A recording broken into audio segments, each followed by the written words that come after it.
안녕하십니까, 송이복 교수입니다. 오늘은 제 6강 교재에 따라서 공부를 하도록 하겠습니다. 그러면 오늘은 66쪽을 봐주세요. 봄은 간다라고 하는 시가 나옵니다. 시의 지언이는 김업, 김안서라고도 하기도 합니다. 호가 안서이죠. 안서, 김업. 우리나라 근대시 형성에 있어서 최초의 인물로 잘 알려져 있죠.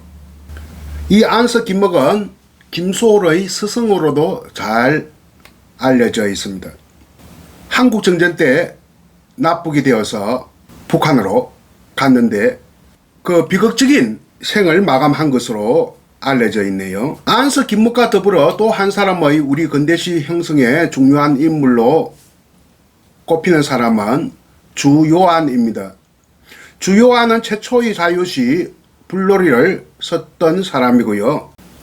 안서 김목은 1910년대 일본에 유학하면서 유럽 내지 서양의 근대시에 관해서 많은 지식과 정보를 접한 인물입니다. 주요한이 최초의 자유시 불놀이를 썼습니다만 이분은 최초의 근대 시집을 낸 사람입니다. 지금부터 딱 100년 전 1921년 최초의 근대 시집 오네이 무도를 발간합니다. 오네이 무도 뜻은 고통의 춤이란 뜻이고요. 그런데 이 최초의 근대 시집이긴 하지만 번역 시집입니다. 서양의 시들을 번역한 시집이고요. 개인 창작 시집으로서 최초의 근대 시집으로는 2년 후, 그러니까 1923년 해파리의 노래라고 하는 시집을 간행합니다. 이 해파리의 노래 안서 김목의 개인 창작 시집입니다. 후년에 2년 후에 무슨 100주년 행사가 있을 것이라고 보여집니다. 봄은 간다. 아주 간단한 시네요. 태서문해신보에 발표된 시입니다. 태서문해신보 정기 간행물이고요. 1918년 11월 30일자에 발표되었습니다. 태서는 유럽을 뜻합니다. 시의 내용은 아주 간단하고 팽이한 낱말로 이루어져 있습니다. 밤이도다 봄이다. 밤만도 애달픈데 봄만도 생각인데 날은 빠르다 봄은 간다. 깊은 생각이 아득이는데 저 바람이 새가 슬피 운다. 굉장히 팽이하고 간단한 의미 구조로 되어 있습니다. 사연을 볼까요? 검은 내 떠돈다. 읽어보면 우리말로만 되어 있습니다. 그 당시 이 시가 쓰였을 당시의 비문학적 공식 문서, 당시의 산문들을 보면 대부분 한자 투성이었어요. 한자나 한문이 중심으로 이루어졌기 때문에 한주 국종체라고 합니다. 한문이 중심이고 우리 국문은 종속적인 위치에 지나지 않습니다. 대표적인 것이 1년 후에 김미독립선언문, 육당체남 김미독립선언문은 한자 투성이지 않습니까? 만해 한용운이 감옥에 갇혀서 조선 독립 이유서를 쓸 때도 대부분 한자입니다. 한문은 의미적인 요소를 차지하고 국문은 문법적인 요소만 차지하는, 그러니까 조사나 어미 부분만 이루는 것이 우리말이고 한자나 한문으로 된 것이 중심, 개념, 관념을 이루고 있었던 당시의 사정을 볼 때 이 시는 굉장히 우리말스러운 느낌을 주고 있습니다. 검은 내 떠돈다. 당시의 언어 습관에 의하면 검은 천이, 천하는 것은 천개천할 때 내 천자, 떠돈다 이런 말 안 썼거든요. 그 당시에 한자어로 써서 부동한다, 떨붙자 움직일 동자, 검은 천이 부동한다 이런 말을 써야 할 시대의 언어적 간섭을 넘어서 우리말스럽게 검은 내가 떠돈다 했으니 이것이 안서 김목이 의도적으로 한 것인지 의도하지 않고 한 것인지는 정확하게 알 수 없습니다만 100년 지난 오늘날 관점에서 볼 때 재조명해야 할 부분이 아닌가. 종소리 비낀다라는 표현 보세요. 종소리, 종은 한자어입니다. 그러나 종소리, 종인이 종소리를 하는 것은 거의 우리 토착어화, 상용어화 된 말이죠. 종소리가 순수 우리말로 하면 세북소리였어요. 세북소리. 새로 된 북소리. 그 당시에는 종소리라는 말보다는 세북소리가 더 자연스러웠을 겁니다. 이 세북소리라고 하는 것은 1960년대까지 서였다가 슬그머니 종소리에 밀려서 지금은 사어가 되었는데, 대중가요 보니까 내장산 세북소리, 요즘도 그런 노래가 있는 거 보니 세북소리라는 단어는 아직도 그 그림자가 남아 있습니다. 검은 내 떠돈다, 종소리 비낀다. 지난번에 김소월의 초원, 부르는 소리는 비껴가지만 할 때 비끼답니다. 비스듬히 울려 퍼진다. 삐뚤어 울려 퍼진다. 종소리가 삐뚤어 이렇게 울려서 퍼진다 그 말입니다. 말도 없는 밤의 서름, 소리 없는 봄의 가슴. 이 표현은 김소월 시에서 흔히 볼 수 있는, 그러니까 김소월이 서성의 영향을 받았다 하는 것을 느끼게 해주는 그 원천적인 표현법이다. 꽃은 떨어진다. 님은 탄식한다. 탄식이란 말이 본격적으로 사실 종도 한자어지만 이것은 토착어화 되었다고 보고, 탄식이란 말도 많이 쓰는 말입니다만 한자어인 것은 사실이죠. 이 탄식이 한자어로서 여기에서는 전체 주제를 대변할 수 있는 키워드다 이렇게 할 수 있겠네요. 님이라고 하는 것은 한용운의 님의 신무이라는 시가 있듯이 의미의 표충 구조로 껍데기에서 볼 때는 연인입니다. 그러나 그 의미의 심층부에는, 깊은 곳에는 잃어버린 조국 이런 것들이 자리하고 있다 이렇게 볼 수 있겠죠. 탄식이란 말, 한탄하여 한숨을 쉬는 것이다. 감정은 원통함, 한스러움 이런 것을 동반하는 단어다. 이 시가 발표된 석 달 후, 거의 석 달 후에 3.1 운동이 일어납니다. 어떻게 보면 시대적 예감의 기미를 돋보이게 하는 그러한 시가 아니겠느냐. 아주 침중하게 가라앉는 듯한 비감의 정서가 있다는 점에서 시대적 예감의 기미가 엿보인다. 기미. 한자어지만 이것도 굉장히 우리에게는 친숙한 한자어다. 임금이 음식을 수라상 듣는데 앞서서 상궁이 먼저 맛봅니다. 혹시 독약이라도 들은가. 이런 상궁을 기미상궁이라고 하죠. 사극에서. 기미. 전조 현상이다 할 때 전조 똑같은 말이죠. 다 한자어입니다. 우리말 하나 딱 있어요. 김새입니다. 김새. 김새가 기미입니다. 시대적 예감의 김새를 느끼게 하는, 엿보이게 하는 그러한 시다 이렇게 보면 되겠고, 우리말스럽다는 점에서 이 시가 그 당시에 공식 문서, 비문학적인 글쓰기에 한주 국종체와는 다른 우리말스러운 표현법이다. 그 당시에 문학적인 글쓰기에 있어서 근대소설이 처음 등장하는데, 1년 전에 이 시가 발표되기 1년 전에 유명한 이강수의 무정, 오늘날 언어와 상당히 가깝죠. 한문토가 많이 사라지고, 이강수의 무정이 소설로서 언문일치로 향해 진일보했다 하는 역사적 평가를 받고 있듯이 이 시 역시 우리말스러운 표현을 했는데, 이것이 안석이 뭐기에 의도를 했는지, 의도하지 않고 그렇게 했는지는 정확하게 알 수가 없습니다. 오늘 공부하는 부분은 교재의 제2부입니다. 한국어의 발전과 가능성이거든요. 그래서 우리말과 관계되는 내용들이 오늘 강의의 주안점이 되겠습니다. 68쪽 해설 부분 중간에 보면 한자어는 종밖에 없습니다라고 있는데 이게 옳습니다. 탄식이란 말도 한자어이지 않습니까? 제가 순간적으로 좀 착각을 한 것 같아서 68쪽 중간 부분 종밖에 한자가 없습니다 하는 부분은 잘못된 표현이다 하는 것을 말씀드리고 지나가도록 하겠습니다. 다음은 김소월의 접동세, 작년에 유튜브 강의를 올렸습니다. 좀 자세하게 여러분이 볼 것 같으면 유튜브 강의 접동세 부분을 찾아서 검색만 하면 되거든요. 한번 봐도 좋겠습니다. 전래설화를 모티프, 즉 동기로 삼은 시인데, 김소월이 그 이 숙모에게 작은 어머니에게 들은 옛 이야기다 하는 그런 정언이 있습니다. 접동새, 접동, 아우레비 접동. 이것은 접동새 울음소리를 흉내낸 말이다. 그런 것을 의성어라고 하죠. 의성어를 비유적으로 표현하면 성유법이 되겠습니다.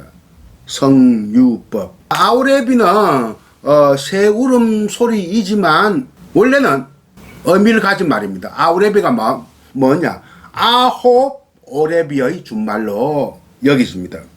아홉 명 되는 남동생. 오라비라는 말, 오빠도 되고 남동생도 되거든요. 아홉 오라비. 그러니까 9명의 남동생을 뜻하는 말에서 비롯된 새 울음소리다.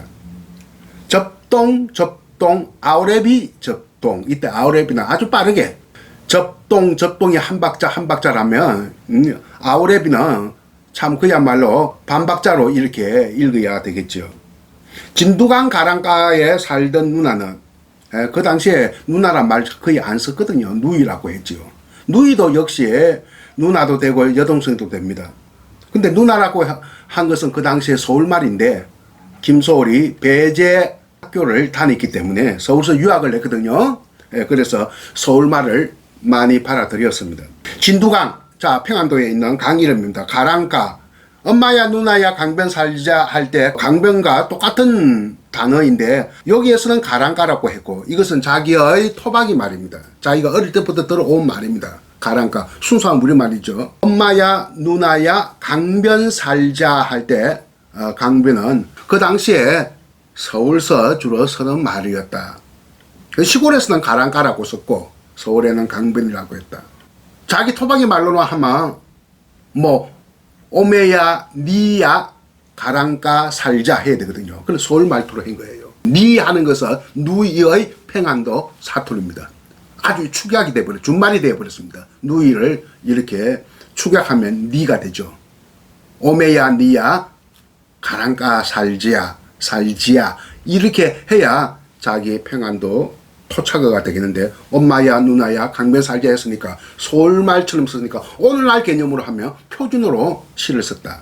여기에서는 자신의 토박이 말을 수용하고 있습니다.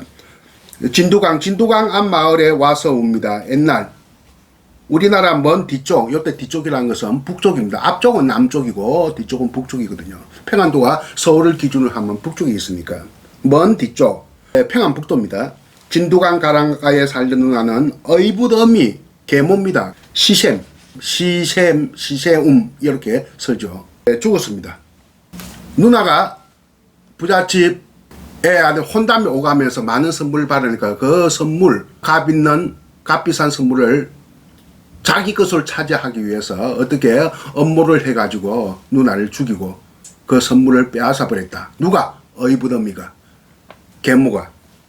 그래서 죽어서 새가 되었다는 거예요. 화신이 되었다. 화신, 한자로는 화신이라고 하고 우리말로는 넉몸.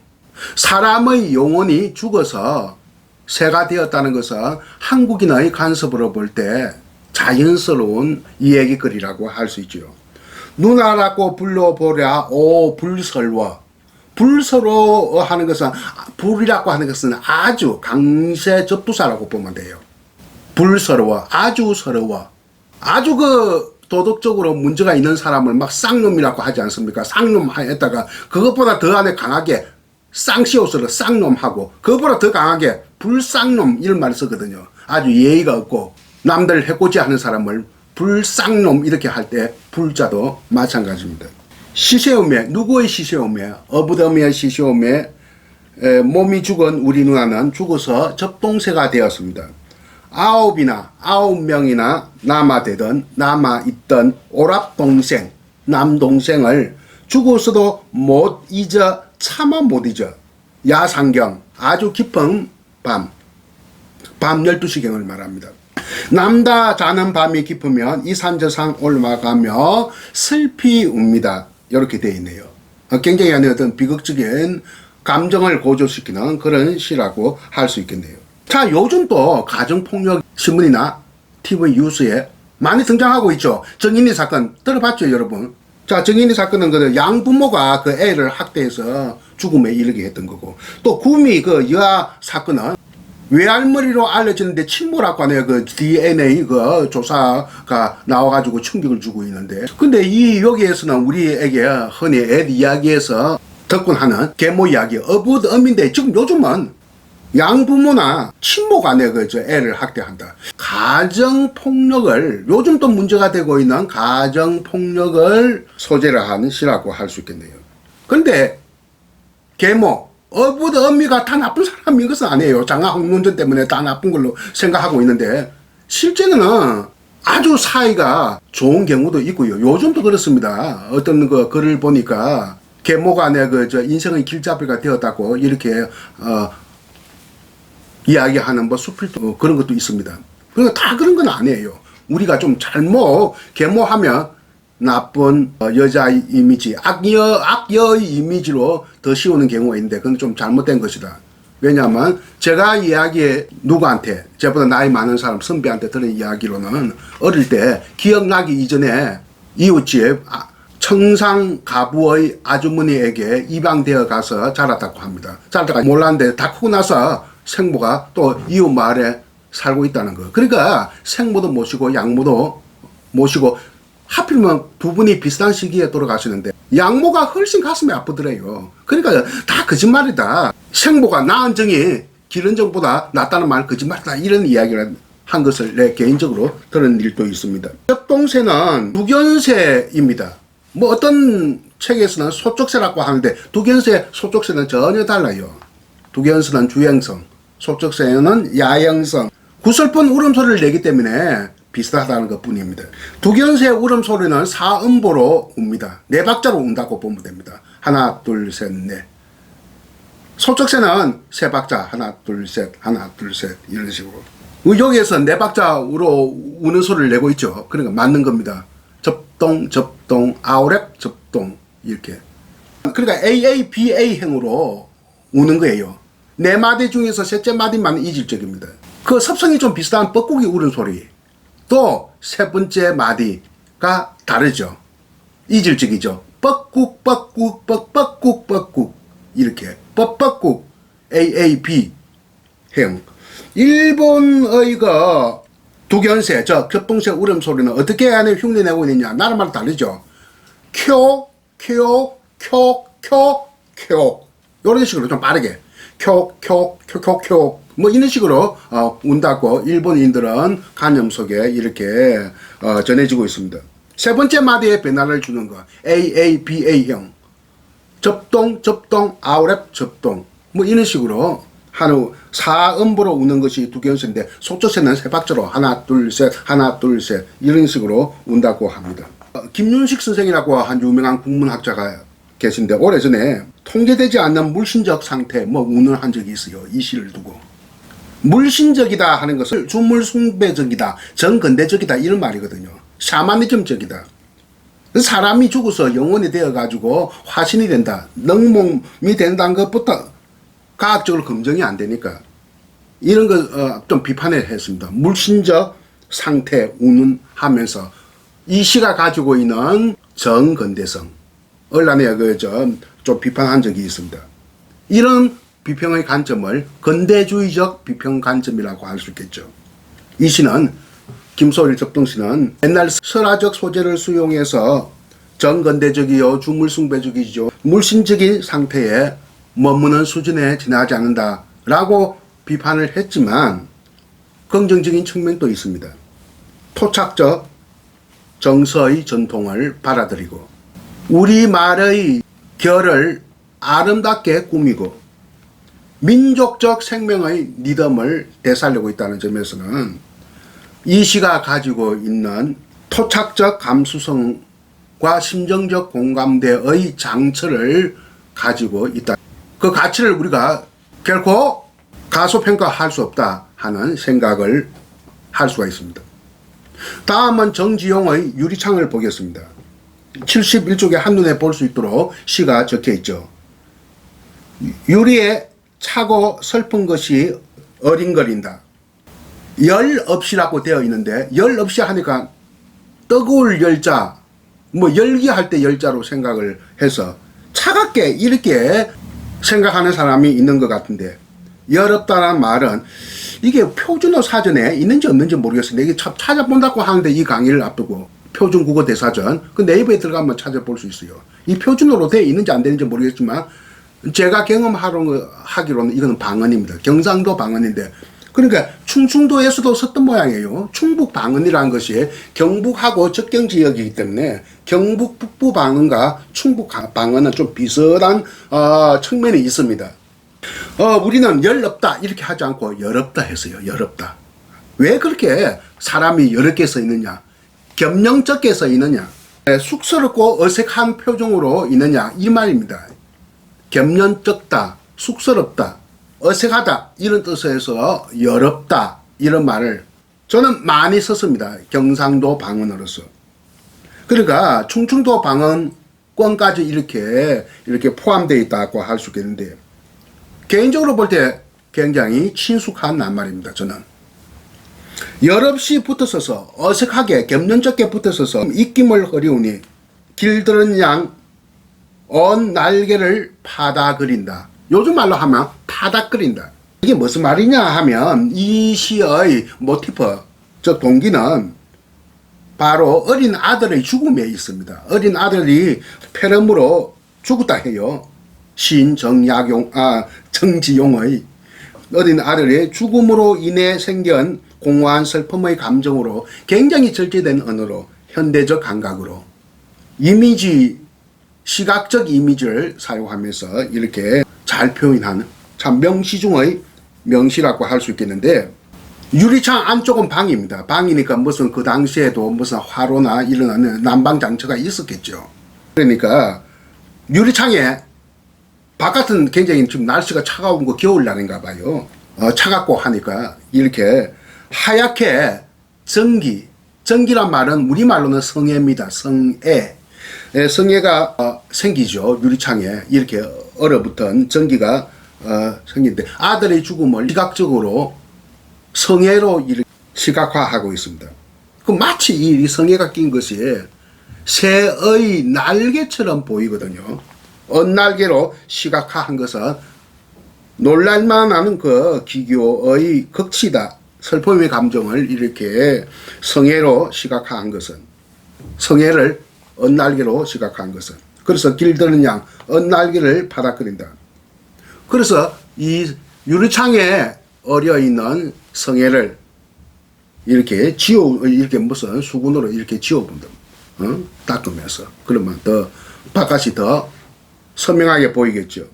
새까만 밤이 밀려와 부딪히고, 이때 새까만 밤이라고 하는 것은 근원적인 두려움이 빚어낸 마음의 그림자입니다. 인간의 근원적인 두려움이라고 하는 것은 죽음하고 관계가 있거든요. 인간의 근원적인 두려움이 빚어낸 마음의 그림자.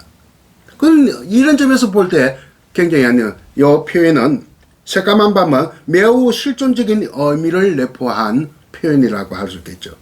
신라 시대의 향가 중에서 제망매가라고 하는 시가 있습니다. 제사 지낸다. 망매, 죽은 누이 동생, 죽은 여동생을 위해 제사를 지내는 제하는 노래. 양주동 선생 시의 해독은 생사로란 예이삼에 뭐 이런 식으로 시작됩니다. 생사로 한자말입니다.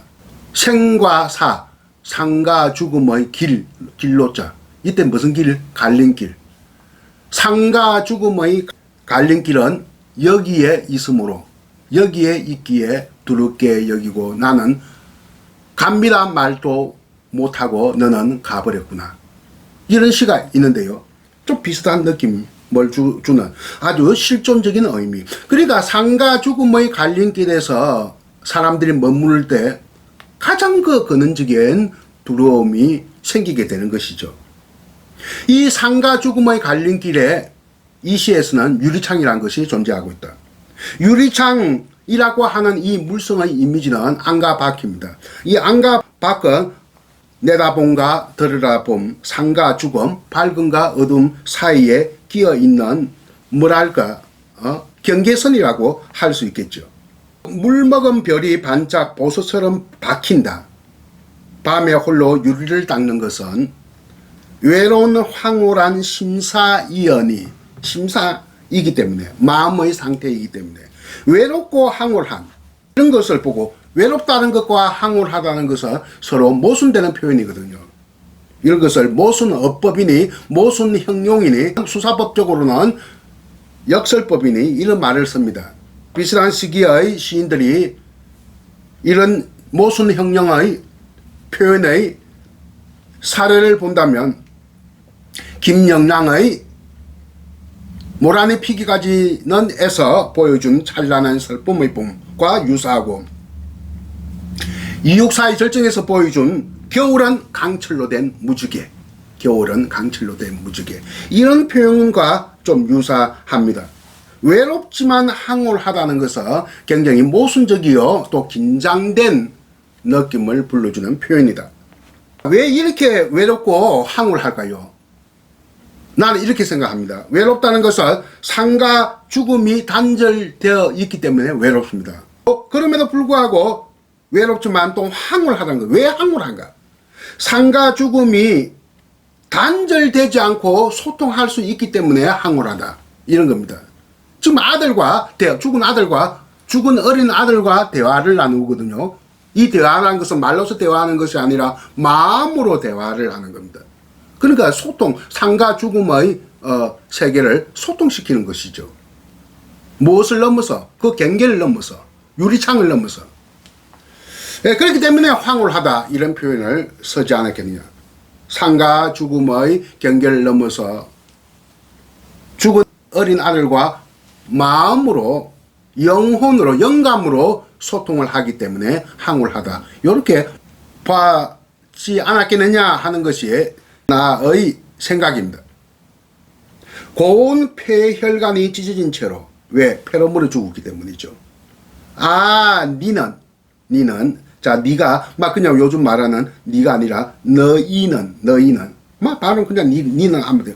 요즘 말 너는 산새처럼 날아갔구나.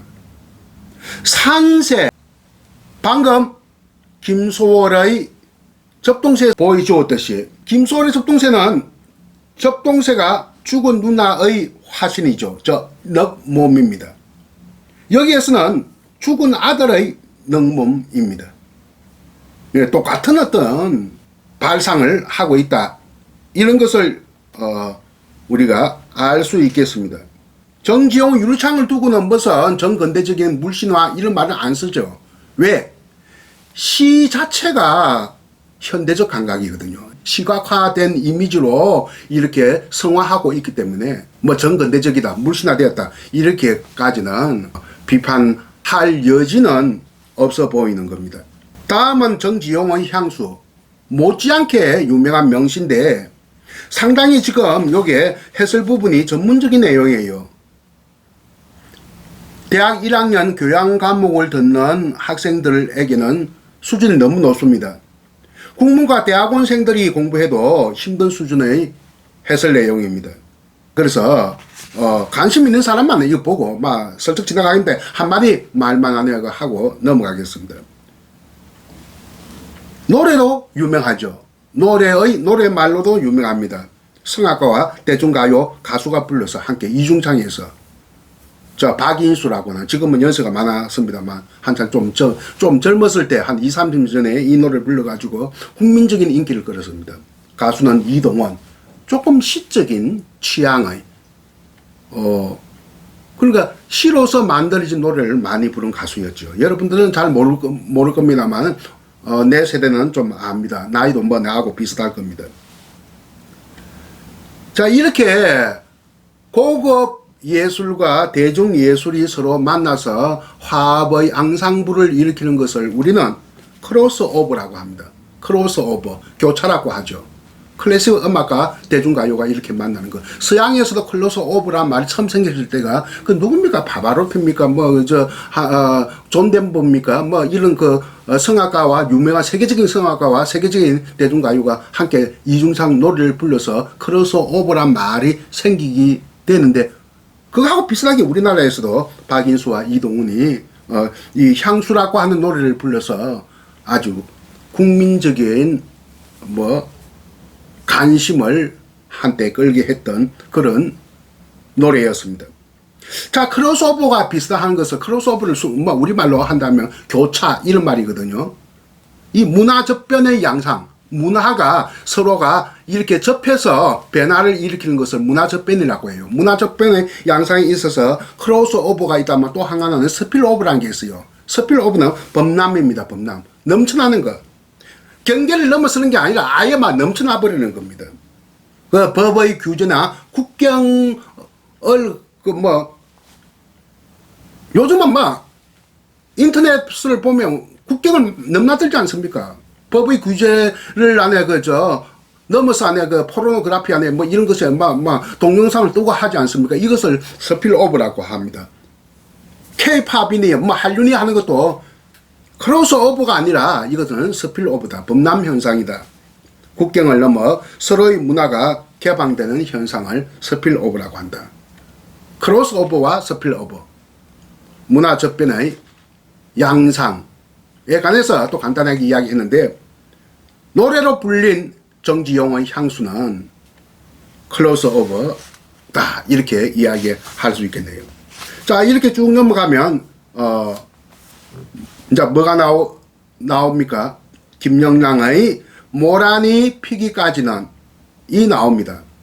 자, 그러면 잠깐요. 저도 물 한 잔 마시고 조금 쉬고 다시 시작하겠습니다. 잠깐만 기다려 주세요. 김영란의 모란이 피기까지는 뭐 다들 고등학교 때 읽어서 잘 알지 않습니까? 당연히 이것도 유튜브에 올렸습니다. 모란 구경하려면 서울에서는 덕수궁에 가야 모란이 활짝 핍니다. 한 보름간 피는 모양인데, 보름간 한 3주 동안인가 5월달에 핍니다. 제가 그때 갔을 때는 모란이 떨어져 가지고 이렇게 바닥에 꽃잎이 떨어져 있을 때 갔습니다. 물론 이 시는 떨어져 누운 꽃잎마저 시들어 버리고는 천지의 모란은 자취도 없어지고, 이런 표현 때문에 시기적으로 맞습니다만 사실은 모란이 피기까지는 하는 시를 공부할 때는 모란이 활짝 필 때가 해야 시각적인 효과가 있는 겁니다. 그래서 지금 4월 초순인데 한 달 후에 다시 한번 가서 모란이 피기까지는 강의를 해서 유튜브에 올릴까 이런 생각을 하고 있습니다. 보면 역시 우리말 위주로 되어 있습니다. 한자 언어는 360날 할 때 300, 5월 천지에 모라는 자체도 없어지고 할 때 천지, 하늘과 땅, 이런 것들은 뭐 우리가 워낙 일상으로 널리 쓰기 때문에 굳이 뭐 한자어라고 이야기할 수 없어요. 조금 한자어 냄새가 조금 짙게 풍기는 게 있다만 찬란한 슬픔의 봄을 할 때 찬란합니다. 찬란도 뭐 상용 언어로 많이 쓰지 않습니까? 찬란하다 뜻이 뭡니까? 빛나다, 화려하다, 또 훌륭하다 이런 뜻으로 쓰는 말이거든요. 옛날에는 이런 말, 사전에 없지만 이런 말까지 썼어요. 유치찬란하다. 유치찬란이라는 말이 뭡니까? 요즘 젊은 학생들 잘 모를 거예요. 한때 그런 말 많이 썼어요. 두드러지게 유치하다. 두드러지게 유치한 것을 유치찬란하다. 뭐 이런 말 갖다가 쓰기도 했어요. 모란이라는 말부터가 우리말화된, 토착화된 한자어입니다. 원래 한자어로 하면 목단이라고 해야 돼요. 목단이 우리말화되어서 모란이 되었다. 디귿이 리얼로 바뀌는 현상, 부드럽게 되는 현상을 유엄화라고 합니다. 우리나라 언문 현상의 대표적인 것이 유엄화, 가장 한국어스러운 한국어. 이것이 유엄화된, 리얼화된 현상이다. 이렇게 볼 수 있겠죠. 원래는 목단, 지금도 목단을 말 씁니다. 언제 목단을 많이 씁니까?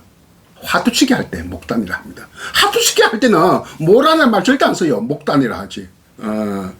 이렇게 T가 L로 바뀌는 유엄화 현상. 이것을 가장 한국적인 언문 현상이라고 할 수 있겠죠. 꾸짖다. 꾸짖다 할 때, 우리 꾸짖다 할 때, 요즘은 시어시지만 옛날 중세국어는 디귿입니다. 꾸짖다. 그러면 명사행어, 꾸지듬 요렇게 돼야 되겠죠. 근데 꾸지듬이란 말 안 쓰죠. 요즘은 뭐라고 합니까? 꾸지람입니다. 꾸지람. 디귿이 니을되죠. 이것이 유어마고 한자어에는 엄청나게 많습니다. 한자어 받침 니을은 전부 다 유어마 된 것이다. 왜? 중국말이 유어이 없기 때문이에요. 중국어는 유어이 없습니다. 요즘 젊은이들, 북경의 젊은이들이 뭐 얼화 현상이라 해서 문장 끝에 무의미한 니을화 현상, 얼화 현상이 있습니다. 우리 젊은이들이 했습니다를 했습니당 하듯이 듣기 좋게 아무 뜻은 없어요.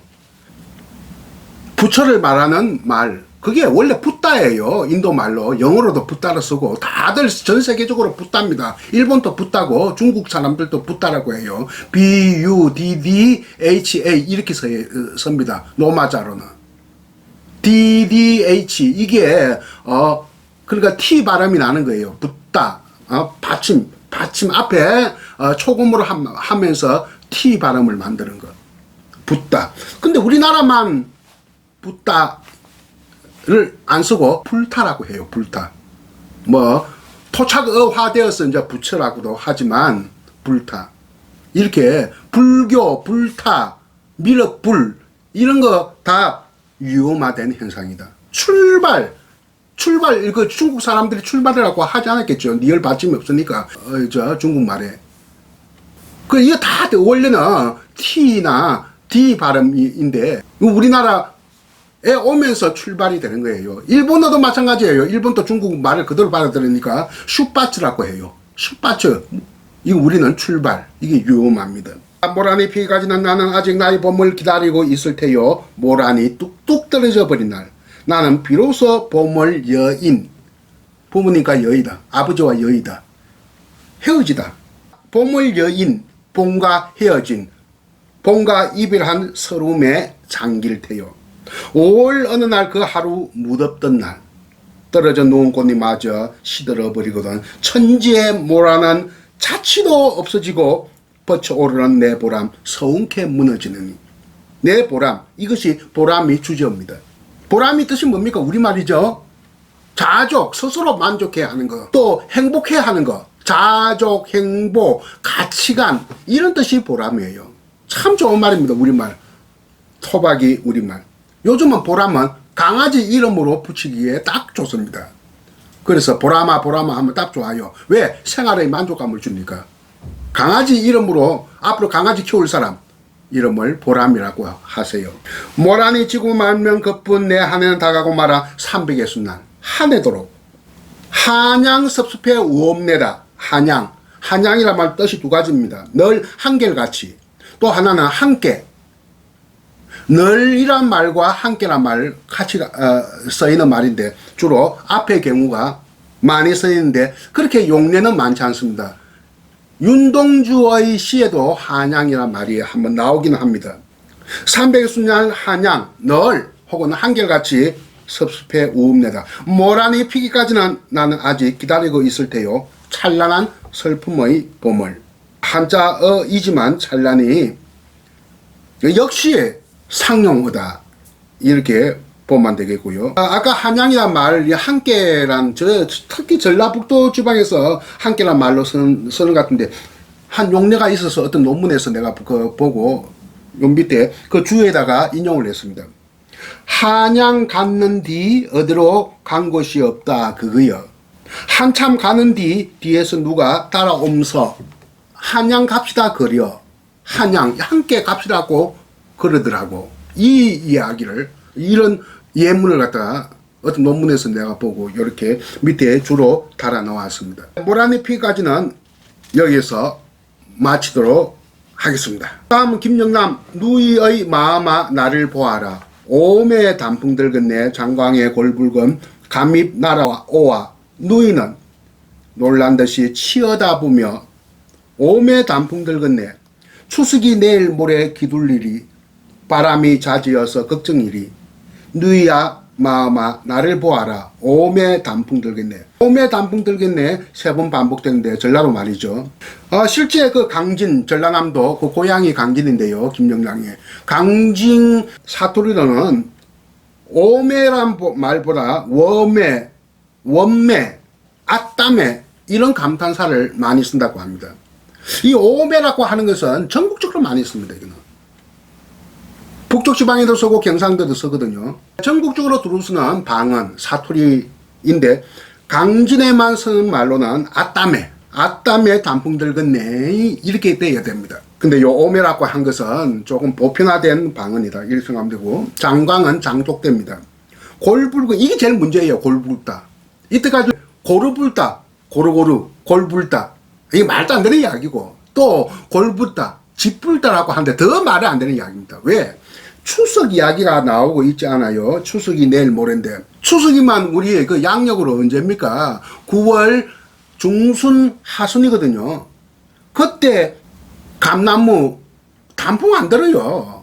이 감나무 잎은 굉장히 두꺼워서 마치 동백나무 잎처럼, 차나무 잎처럼 두꺼워서 단풍이 잘 들지 않습니다. 11월달 가더라도 단풍이 한 10%밖에 안 들어요.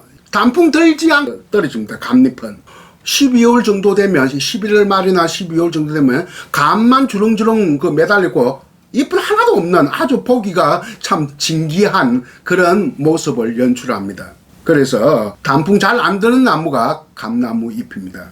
근데 더더욱이 9월달이면 말도 안 되는 이야기거든요. 그러니까 골불건 하는 것은 살짝 불건 해야 이치에 맞는 표현입니다. 이때까지 기존의 해석은 고르불건, 집불건, 그거는 말도 안 되는 이야기다 이렇게 보면 되겠고요. 굉장히 음악성을 중시하고 있지 않습니까? 청각적인 느낌을 주는 성질이 바로 시의 음악성입니다. 이 무렵이면 시가 1930년대면 음악성이냐 해화성이냐, 해화성이라고 하는 건 그림이거든요. 이 두고 이 알게 모르게 무슨 안에 그 쟁점미 형성이 되어 있어요. 그러니까 세계적인 출세는 해화성이었습니다. 이 해화성을 이미지라고 보고, 실제 이미지라고 하면 시각, 청각, 후각, 촉각, 미각까지 다 포함하는데 대표적인 감각 형태는 시각입니다. 그래서 이때 말하는 이미지라고, 시에서 말하는 이미지라는 것은 시각적 이미지를 말한다. 이 시각적 이미지를 지적인 요소라고 보았던 겁니다. 청각적인 것은 지적인 것이라고 보지 않았습니다. 그 당시 세계적인 추세, 주지주의, 서양 유럽의 시인들은 시각적인 이미지를 추구하는 경향이 아주 짙었습니다. 그것은 우리나라의 영향을 받아서 정지용, 김기림, 김강균 같은 사람이 최초의 제1세대 모더니스트 시인들을 형성하고, 협의의 개념으로서는 주지주의라고 합니다. 이미지점이라고 하죠. 그러한 어떤 시적인 감각의 변화의 시점에서 김영랑은 고집스럽게 음악성을 추구했다.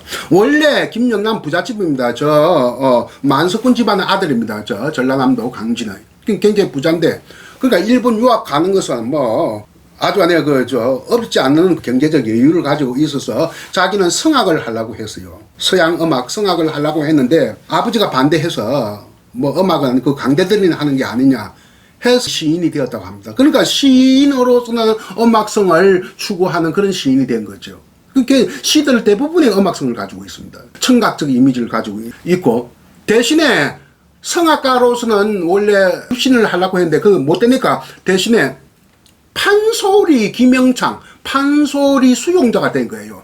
판소리 부르는 사람 못지않게 이 감상에 있어서 명인이다. 이 비유적 표현을 김영창이라고 해요. 그 대표적인 판소리 김명창이고, 강복의 기쁨을 판소리 그 명창을 불러가지고 하고 자기는 북을 치겠다고 하는 그런 시가 있습니다. 특히 임방울 같은 그 당시에 절세의 명창은 김영랑 집에도 들락거리면서 거기서 같이 놀았다 하는 얘기도 있습니다. 그래서 보여줄 게 있습니다. 박용철 유작 원고 자료집이 있는데, 박용철 이 강주 사람인데 굉장히 친해가지고 두 사람이 친구로서 신문학파를 중심 인물로 이렇게 살아갔는데, 박용철은 좀 젊어서 죽습니다.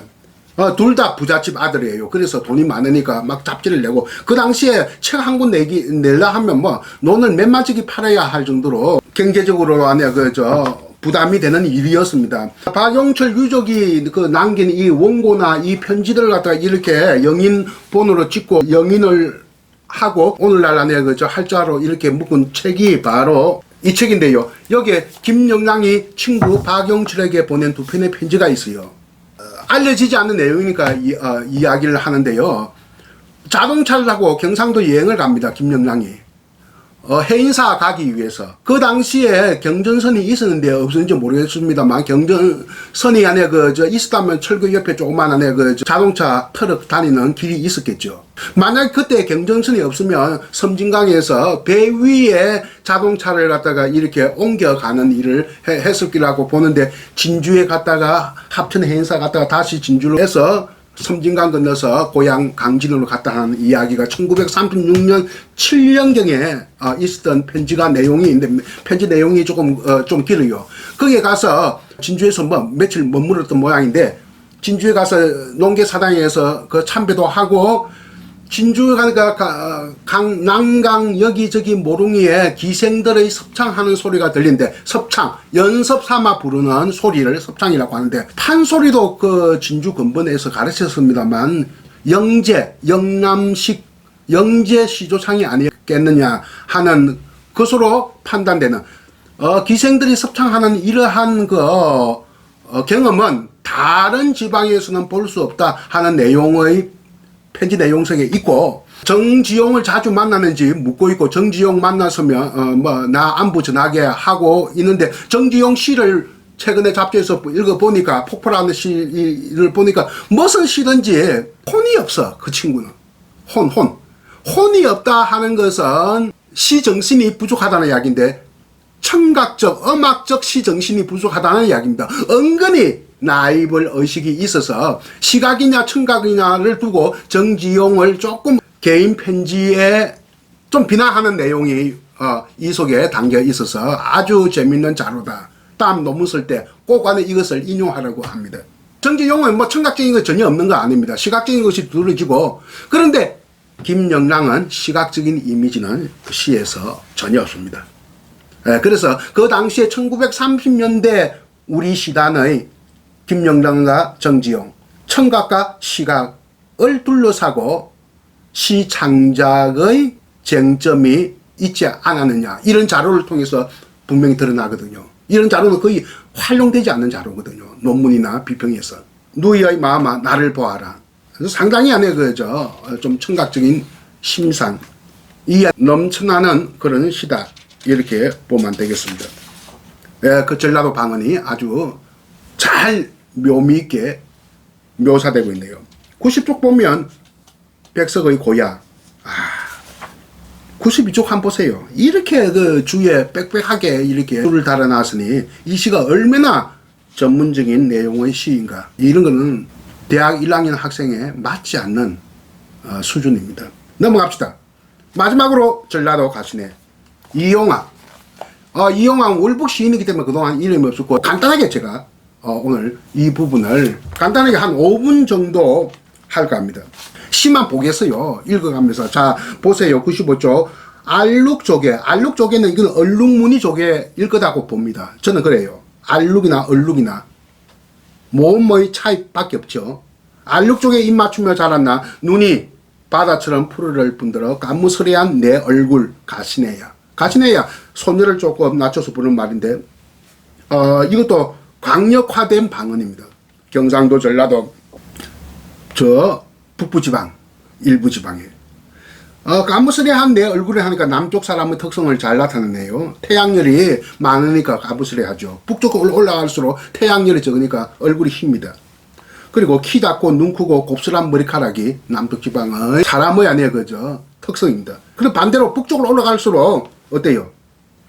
얼굴 하얗고 피부 하얗고 키 크고 눈 작고 뻣뻣한 머리카락. 나도 그래서 북방형 젊을 때 좀 얼굴이 굉장히 하얗고 좀 키가 큰 편이고 눈은 작지 않았습니까? 머리는 지금도 빳빳합니다. 나는 발을 얽으며, 이 이용학 자신입니다. 시적 화자. 무쇠다리, 철교를 무쇠다리라고 했네요. 재미있죠? 한강철교. 이건 두만강철교입니다. 무쇠다리를 건너온 한경도산에 이용화 한경도 출신이거든요. 시적 화자 시인 자신입니다. 바람 소리도 호개, 오랑캐 개, 만주지방의 그 사나운 개를 말합니다. 인전, 이제는 무섭지 않다만 어두운 등불 및 안개처럼 자욱한 시름을 달게 마시른다만 어디서 흉앙하고 참혹한 기별이 누구 사람 죽었다더라, 죽음을 당했다더라, 죽임을 당했다더라, 죽였다더라 하는 이런 얘기. 뛰어들 것만 같아.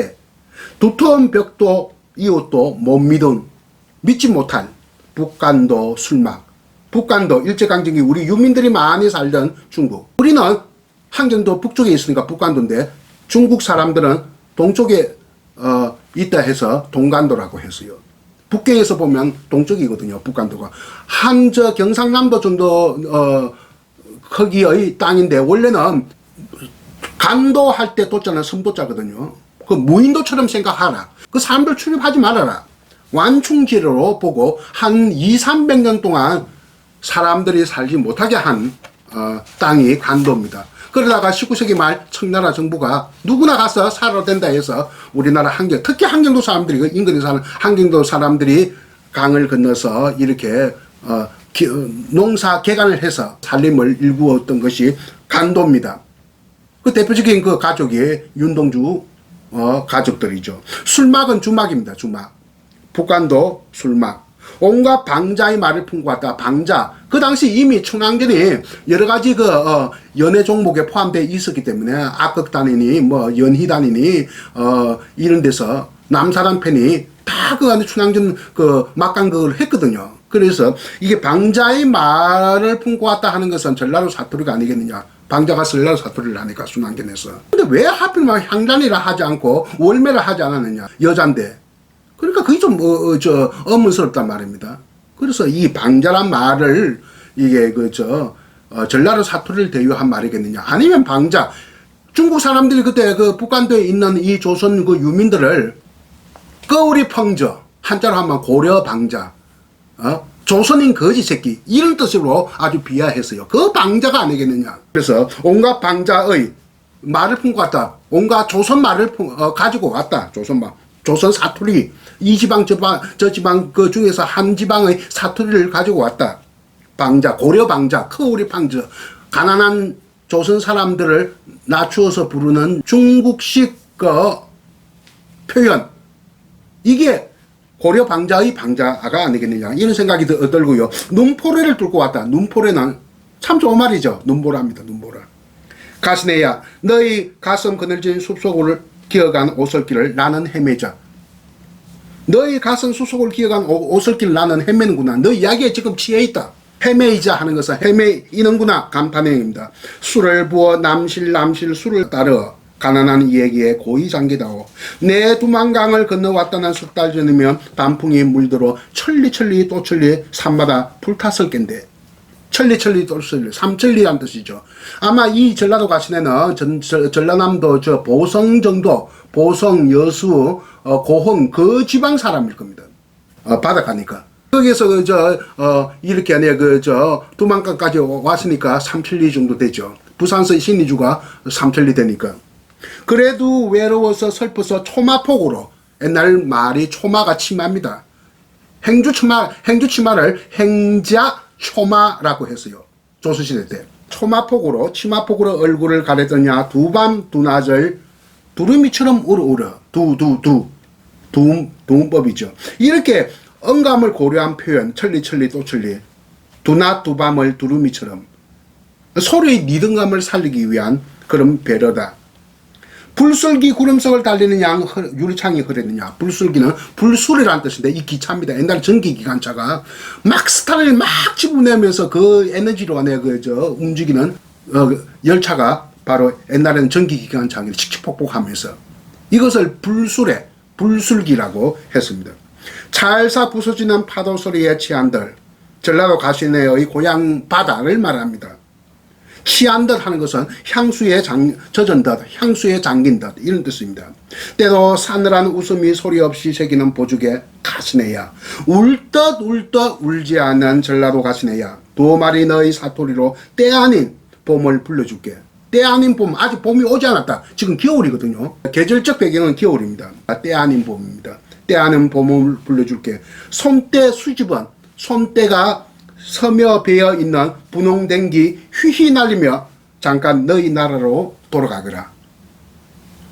고향에 왔다고 생각하면서 마음껏 안에 향수에 잠기거라.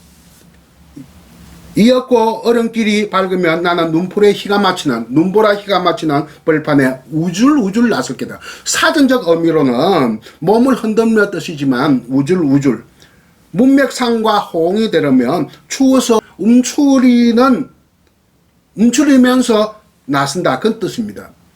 노래도 없이 사라질 게다. 자욱도 없이 자취도 없이 사라질 게다. 이것저것 볼 거 없고 백조 마지막 단락 한번 읽어볼게요. 이용학 씨의 그려진 대체적인 여인상은 다정다감한 청년으로 하여금 아름다운 소녀에 대한 그리움과 열병을 앓게 하는 대상으로서의 외로운 영혼의 이미지가 아니라 영혼의 처녀성이 훼손당한 시대에 처절하게 불응했던 조선 여인에 대해 형언할 수 없이 연민과 각성을 환기하는 이미지입니다. 그가 그 당시에 이방의 땅으로 여인들이 팔려간 시대 현실을 그린 작품으로는 전라도 가시네 외에도 북쪽, 제배 같은 소녀야 등이 있습니다. 그 당시에 가난했기 때문에 조선 여인이 여기저기 일본, 만주, 중국으로 팔려갔습니다. 심지어는 매춘녀로 팔려가고. 어떻습니까?